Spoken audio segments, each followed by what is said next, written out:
Before I do that, I will clean up the headlight housings and then put those back in. And I do have, I bought this 3M headlight restoration kit. I'll try that out. I got the drill motor here and whatever else I need. All right, here's the pieces included in the kit. I'm gonna just glance over the instructions. This is the before the headlight. I'm not sponsored by Milwaukee, but this is my Milwaukee drill. So I can load up the attachment and let's see what it looks like. Again, this is before and we will see what it looks like after.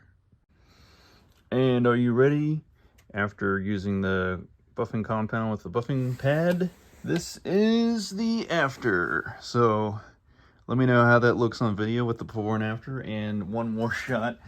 Here is the passenger headlight, which just looks now atrocious and filthy and pretty hard to see out of compared to the one I just finished. I didn't do a perfect job, but it looks actually pretty darn good, you know, in person. So why not just try it out, see how it does, because I drove this once at night and I was struggling to see out of the these hazy headlight lenses. So that is the update on that. And I fixed the headlight back casing piece at the shop as well. So this was originally just duct taped. So when I took it out of the car, this piece just like flopped out once I took the duct tape off. And it was held, or it still is held on the bottom. There's two tabs that the two prongs sit inside, but on the top side, it was not being held in because this piece got lost. Because I guess what happened was the previous owner hit a curb and then the bumper popped out and a lot of things got, or a couple things got a little out of whack. So what I did is I took a straight piece of metal rod and I actually, in the vise at my shop, I bent it around so that I could recreate this section here. So it just sits in that little divot in this plastic piece. But on this side, you can see it actually broke off. So that area of the plastic piece is missing. So I bent it around, and then I had the straight part of the rod here so it can fit. There's two little tabs that it sits into. And then what I did on the end is I took a 110 thousandths of an inch drill bit and I drilled a hole through the remaining piece of plastic tab sticking out.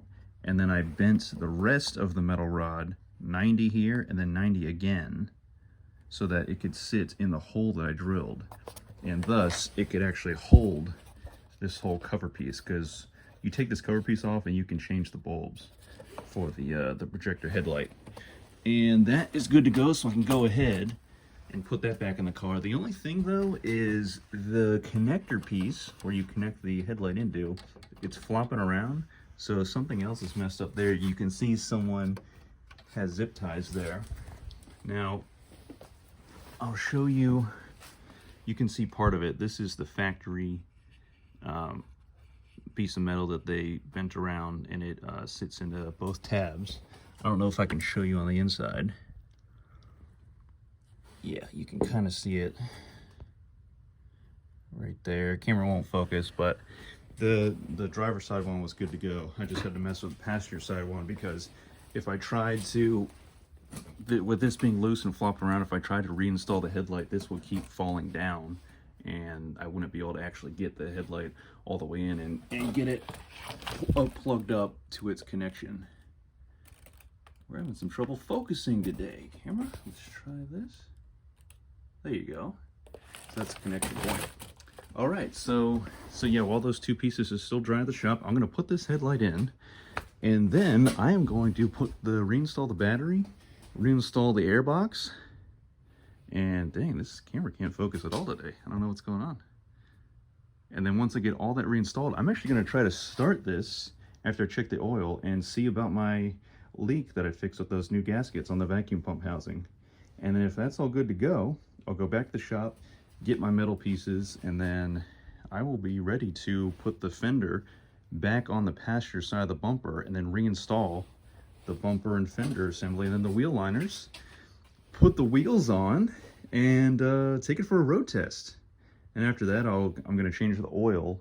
So I got, Costco has, you can get two 5-quart jugs, a 2-pack for $39. If you try to buy just a 5-quart jug at Advanced Auto Parts, it's about the same price. I'm getting 2 for 1 basically. Costco compared to Advanced Auto or AutoZone, whatever. I just got to go buy a filter, and I believe for the 2.5 5-cylinder engine here, it takes 6.3 quarts of oil, so I couldn't get just a 5-quart. I need an additional 1.3 quarts. So I said, why not see if Costco has a deal? And sure enough, Costco always has the deal.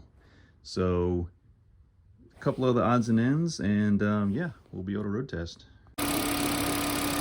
All right, she's running. She doesn't appear to be leaking any oil out of the vacuum pump. And I'll take you underneath as well.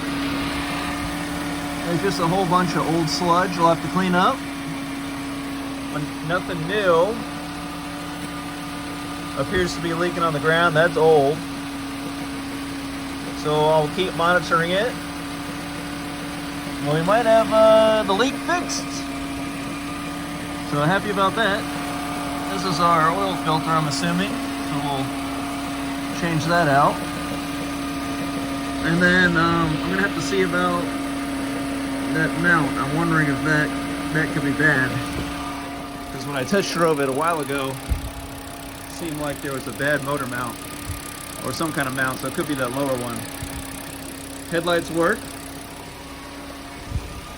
Let me show you on video here. All you have to do is click it into on position.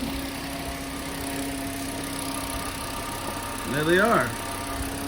You can't see it well on camera, but they're a lot clearer. Maybe from that angle. They still got a little bit of light scratches in them, but a lot better than it was before. So I'm happy about that.